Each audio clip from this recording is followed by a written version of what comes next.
नमस्ते। आज हम ऐसे दिलचस्प सवाल पर बात करते हैं।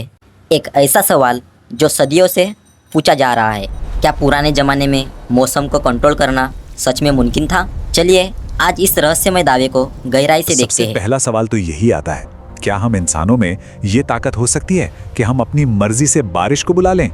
सुनने में तो ये किसी साइंस फिक्शन मूवी जैसा लगता है ना? लेकिन अगर हम जरा इतिहास में झांक कर देखें तो पता चलता है कि प्राचीन भारत में ये सिर्फ एक कल्पना नहीं थी, बल्कि एक पुख्ता दावा था। जी हाँ, दावा था कि ऐसा करना मुमकिन है।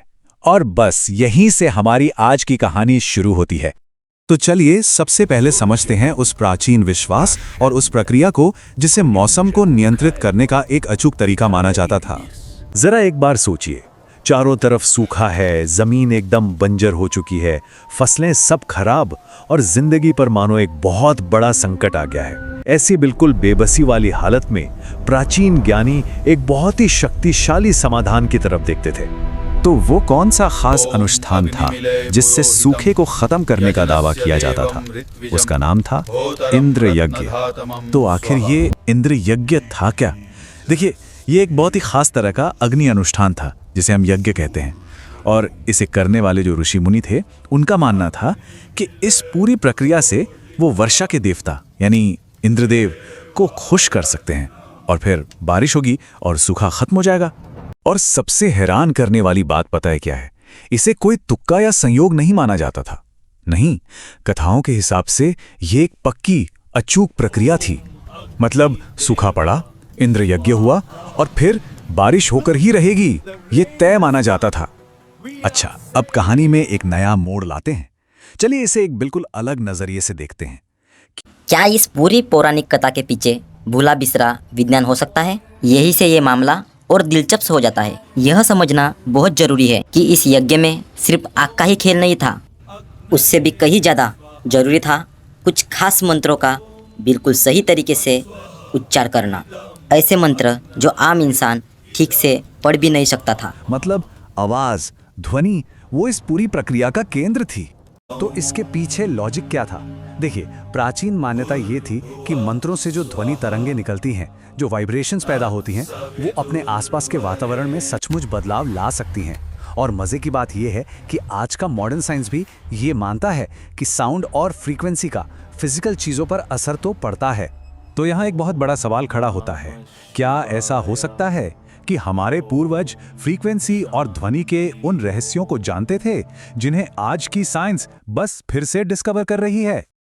लेकिन जैसा कहते हैं ना, हर सिक्के के दो पहलू होते हैं। तो अब हम दूसरा पहलू देखते हैं, एक ऐसा तर्क जो इस पूरी घटना को एक बिल्कुल अलग, ज्यादा तार्किक नजर से देखता है।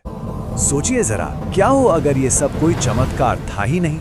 मतलब जो कुछ भी हमने सुना वो न तो कोई आध्यात्मिक शक्ति थी, न कोई भूला बिसरा विज्ञान, बल्कि कुछ और ही था।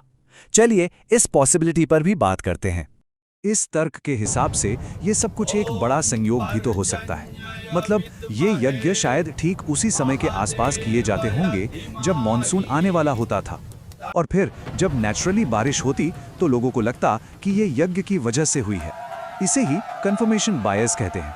मतलब हम उन बातों पर जल्दी यकीन कर लेते हैं जो हमारे पहले से बने हुए विश्वास को और पक्का करती हैं। तो अब हम अपने इस विश्लेषण के आखिर में आ पहुंचे हैं। हमने दोनों ही पक्षों को देख लिया है, एक जो इसे एक आध्यात्मिक तकनीक मानता है और दूसरा जो इसे महज एक संयोग कहता है। तो हमारे सामने दो बिल्कुल अलग अलग नजरिए हैं। एक तरफ है ये विश्वास कि ये ध्वनि विज्ञान में एक प्राचीन महारत का सबूत था, एक ऐसी आध्यात्मिक टेक्नोलॉजी जो हर बार काम करती थी।